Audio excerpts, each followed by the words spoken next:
바로 갑시다. 제 소개를 좀 드려야 되죠. 저는 그 한국 토종입니다. 필리핀 원어민 이런 사람 아니고요. 네, 조정식이라고 합니다. 지금 이 수업이 어휘 수업인데, 그러니까 좀 되게 오해를 많이 해. 어휘 수업이라고 하니까 단어 암기를 위한 수업이냐 그런 거 아니야. 그러니까 이 수업에서 뭘 하는지 제가 이제 세 꼭지로 좀 설명을 좀 한번 드려볼게요. 일단은 여기부터 먼저 한번 봅시다. 뒤쪽에 잘 안 보이시는 분들은 모니터로 보시면 될 것 같아요. 모니터로 보시는데 지장 없지? 그 뒤에 카메라 잡아주실 때 계속해서 여기를 잡아주세요. 제가 좀 이동을 좀 하게 되더라도. 이 문제 같은 경우가 이제 2015학년도에 출제된 평가원 문제입니다. 평가원 문제인데 여러분들 뭐 어디를 봐도 없으니까 이제 여기만 좀 집중해서 봐주세요. 보시면 이게 EBS 연계 문제였거든요. 그러니까 여러분들 이제 나중에도 듣게 되겠지만 EBS 연계라는 건 이런 거야. 내신이랑 똑같아. 배웠던 지문을 문제 유형만 바꾸는 거야. 그러니까 EBS에서 봤던 지문이 그대로 나온 거라고, 이 문제가. 설령 이제 문장 삽입 문제라 하더라도 봤던 게 그대로 나왔으니까 학생들한테 그렇게 어렵진 않게 느껴져야 되는 게 정상이잖아. 그치? 근데 이 문제 같은 경우가 현장에서 정답률이 43%가 나왔어요. 근데 이게 선생님 43%면 되게 낮은 게 아니잖아요 라고 생각하실 수 있는데, 이때 시험에 1컷이 100이었습니다. 1컷이 100점인 시험에서 정답률 43%면 이 문제는 거의 킬러 문제인 거 맞죠? 이해가지? 이제 그거 바탕으로 얘기 한번 해볼게요. 카메라로 보시는 분들 오해하지만 현장에 학생들이 있습니다. 근데 분위기가 이런 거예요, 그냥. 자, 볼게요. 큰일 났다. 보시면 제가 이제 문제풀이 방법이나 이런 건 얘기 안 하고 좀 가볍게만 얘기해 보겠습니다. 정말 상식적인 선에서만 얘기 한번 해봅시다. 기초반인 거 알고 저도 기초적인 것부터 얘기해 줄 거니까, 그러니까 보면서 내가 이런 거까지 할 수 있을까 겁내지 말고 따라와 보세요. 벗이란 말 있잖아. 이게 역접인 건 안다고. 그쵸? 그러니까 앞뒤에 말이 똑같이 가야 돼? 완전 반대로 뒤집혀야 될 것 같아? 뒤집혀야 될 것 같아요. 이 정도 느낌은 옵니다. 그쵸? 그러니까 neither이라는 건 둘 다 아니다라는 뜻이잖아요. 그쵸? 그러면 be aware of가 원래는 이제 알고 있다라는 뜻이니까 neither are aware of라고 얘기하면 둘 다 모른다가 되겠죠. 일단 이제 앞뒤 뭐 다 잘라먹고 얘기하면 그러나 둘 다 모른다로 시작을 하고 있으니, 다시 그러나 둘 다 몰랐다로 시작을 하고 있으니 그냥 상식적으로 생각해보기 이 앞에는 어떤 내용이 나왔어야 될까? 둘 다 알고 있다는 내용이 나와야 될 것 같아. 그쵸? 근데 몰랐어. 그 다음에 무슨 내용 나와야 될까?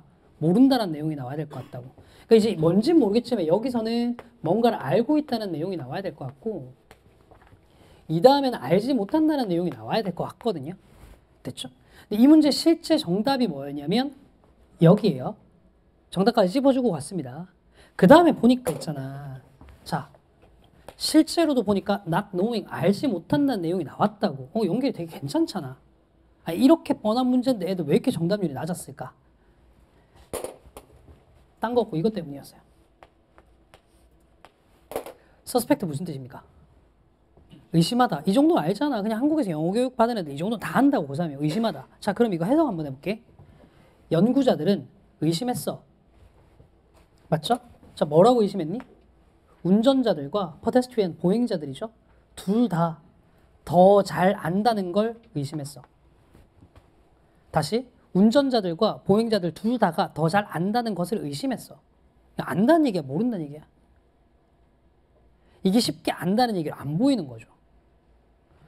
여기도 모른다는 얘기인 것 같고 여기도 모른다는 얘기인 것 같은데 중간에 벗이 왜 들어가냐 이 느낌이 확 드는 거야. 그래서 답을 3번을 못 고르는 거죠. 제가 분명히 이 문제에 오답이 나온 이유가 서스펙트 때문이라고 얘기했습니다. 그럼 이제 서스펙트 얘기를 해볼게요. 이제 저 따라와 주셔도 됩니다. 서스펙트가 다시 무슨 뜻이라고? 의심하다. 뭐 대답 안 해주셔도 돼요. 익숙하니까. 다우트 무슨 뜻이죠? 의심하다죠. 그러니까 보면은 되게 동의어 같습니다. 그죠? 근데 얘 뒤에 that 나오잖아. 네, 축하드려요. 2개 반이어야. 갑자기 무슨 소린가 싶지? 자, 예문 한번 해볼게.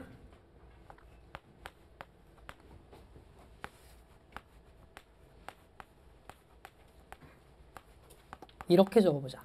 그냥 우리말로 해석해보면요. 그는 의심했어. 그녀가 그를 사랑한다고 이렇게 되잖아. 그치? 지금 적는데 진짜 집중 안 하셔도 돼. 나중에 다시 배울 거야. 저는 여러분들의 실력을 100% 믿거든요. 그래서 지금 설명해놔도 나중에 다 까먹을 거 100% 알기 때문에 또 해드립니다. 걱정하지 마세요. 어떻게 보셔야 되냐면 대시 뒤에 따라 나왔을 때 서스펙트는요. 이런 느낌으로 보셔야 돼요. 그렇게 믿다라고. 그러니까 뭐냐면 의심은 의심인데 어떤 의심이냐면 이렇지 않을까? 이게 맞는 것 같은데 라는 의심인 거야. 이해가? 네, 다우트는 어떤 의심이냐면 아닐 거라는 의심이야. 그래서 제가 대시 따라 나왔을 때 두 개는 반이어라고 말씀을 드린 거예요. 어떤 느낌인지 알겠니? 그럼 지금 위의 문장 어떻게 해석이 돼요?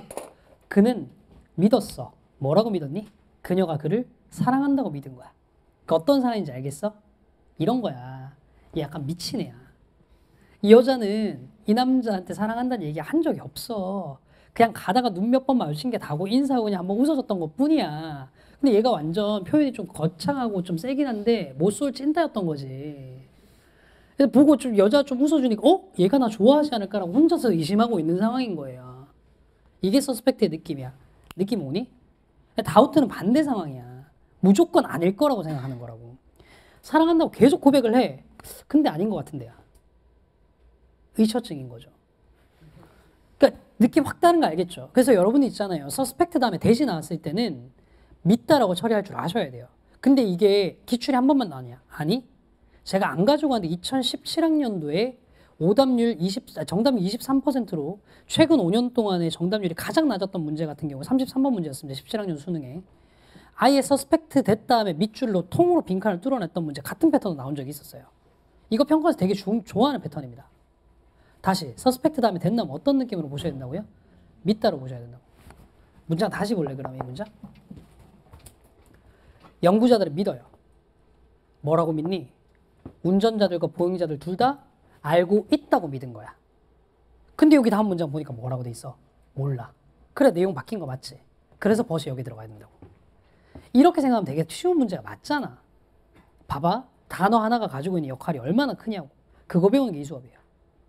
그래서 이 수업에서는 이제 뭐냐면 평가원에 지금까지 기출됐던 것들 중에 분명히 너네가 알고 있는 단어들인데 실제로 그 알고 있는 의미가 문맥에서 좀 다르게 쓰이는 경우들이 많은 단어들이 있어. 예컨대 지금 방금 설명드린 서스펙트 같은 이런 것들 배울 겁니다.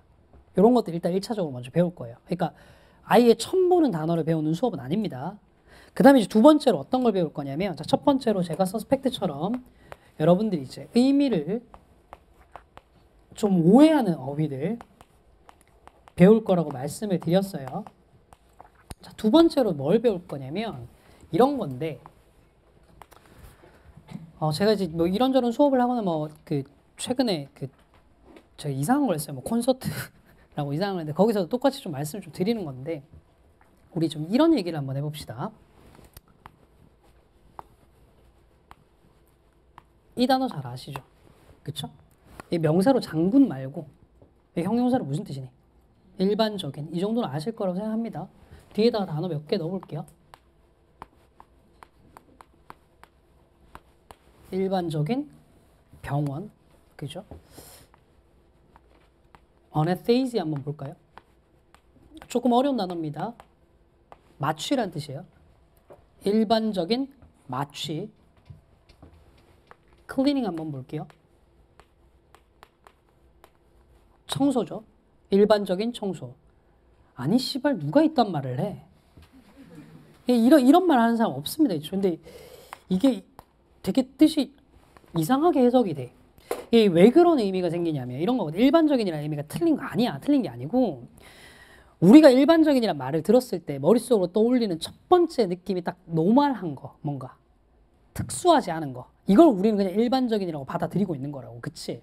근데 영어에서 얘기하는 제너럴은 뭔가 뭐 특수하지 않은 거 이런 느낌이 아니야. 노멀한 거의 느낌이 아니라고. 알겠니? 일반적인이라는 말이 틀린 건 아니지만 조금 더 정확하게 얘기해 볼게. 원어민들이 생각하는 제너럴은 어떤 느낌이냐? 이 느낌이야. Not limited to one. 한쪽에만 국한되지 않은, 하나에만 제한되지 않은 이런 느낌이 제너럴이라는 단어의 의미라고. 왜 일반적인이라고 번역했는지 알겠니? 됐죠? 특별하지 않은이라는 뜻이 아니야. 하나에만 국한되지 않고 두루두루 영향을 미치는 이게 제너럴이라고. 그 단어를 한번 만들어 봅시다. 제너럴 호스피털. 병원은 병원인데 하나만 하는 병원이 아니네? 네 글자로 얘기해보면 무슨 병원 나와요? 종합병원 나오는 거죠. 마취인데 한쪽만 하는 마취가 아닌 거예요. 네 글자로 얘기해 볼까? 전신 마취가 나오는 거죠. 청소인데 한 군데만 청소할 게 아니야. 세 글자로 얘기해 볼래요? 대청소 나오죠. 이런 느낌이 제너럴이라고. 됐죠? 근데 사실은 영어의 어휘들 중에 굉장히 많은 것들이 사실 제대로 된 이미지만 파악하면 문맥적으로 해석이 되게 편한데 안 되는 경우들이 너무 많아요, 여러분들. 그래서 왜 영어 단어 공부하면 맨날 이 짓 하잖아. 단어 뜻 도대체 몇 번까지 외워야 돼? 그치? 단어장 같은 거 보면 단어 뜻 막 4번, 5번까지 막 적혀 있잖아요. 근데 이거 몇 번까지 외워야 될지 모르겠고 하다 보니까 귀찮아서 맨날 1번까지 외우고 끝내버리는데 막상 학년 올라가서 시험 문제 보면 3번 뜻, 4번 뜻으로 단어가 문장에 적히는 거예요. 여기까지 외워야 돼. 막 이렇게 선이 그어지지가 않는 거야. 근데 대부분의 경우 보면 생각 한번 해봐봐. 종합적인이라는 의미의 제너럴과 전신의라는 의미의 제너럴과 대대적인 의미라는 의미에서의 제너럴이 다 다른 의미냐고. 같은 뜻이잖아. 파생만 안 되고 있는 것 뿐이지.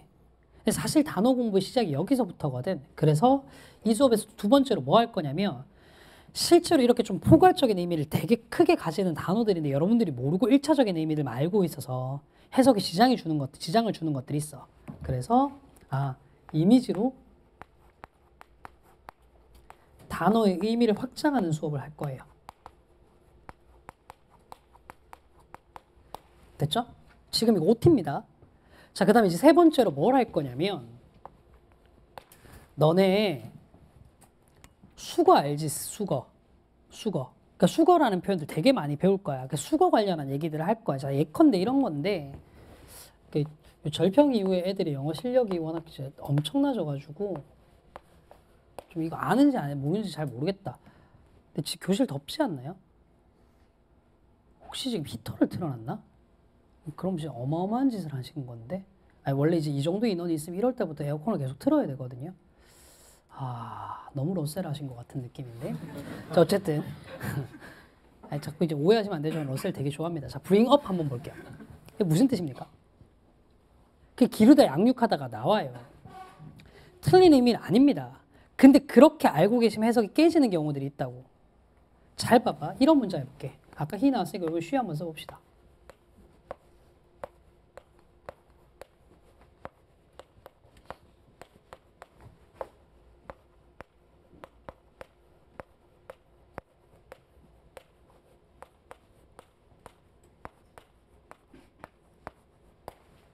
한번 보실래요? 그녀는 길렀습니다. 그녀가 점심으로 먹었던 것을. 뭐야? 텃밭 가꾼 얘기예요? 아무리 봐도 이거 좀 되게 이상하잖아요, 그치? 이걸 왜 그렇게 보냐고, 왜 그렇게. 그러니까 뭐냐면 여러분들이 보통 이렇게 배워왔어. 동사에다가 전치사를 합쳐놓으면 수거라고 배워왔다고. put on, 입다.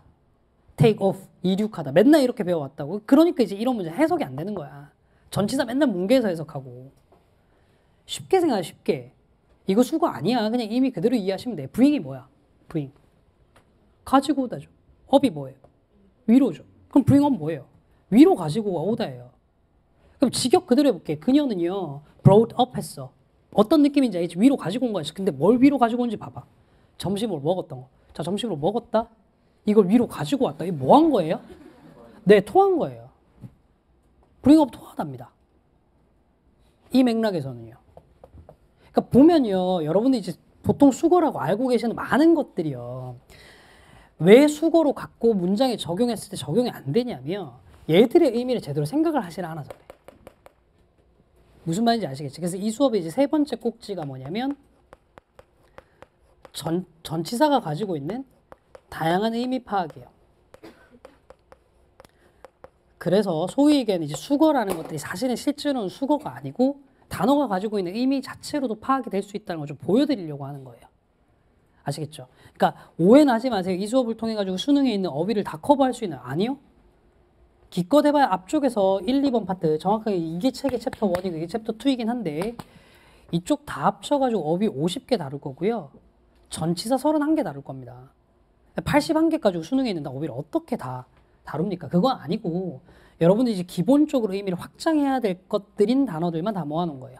원래 이제 작년 같은 경우는 저희가 이제 생활 영어식 표현들 같은 거 되게 많이 넣었는데 올해 같은 경우는 여기에는 예문들이 전부 다 교육청과 평가원에 나왔던 기출 문장들을 변형해 놓은 거거든요. 그래서 여기 나오는 의미들은 다 알아두셔야 됩니다. 그래서 너네가 이제 나랑 수업하다 보면 이제 어떤 게 있냐면, 아니 이 단어 이 뜻까지 외워야 돼 싶은 것들 많을 거야. 근데 말씀드렸지, 기출 문장이라고 무조건 외우셔야 됩니다.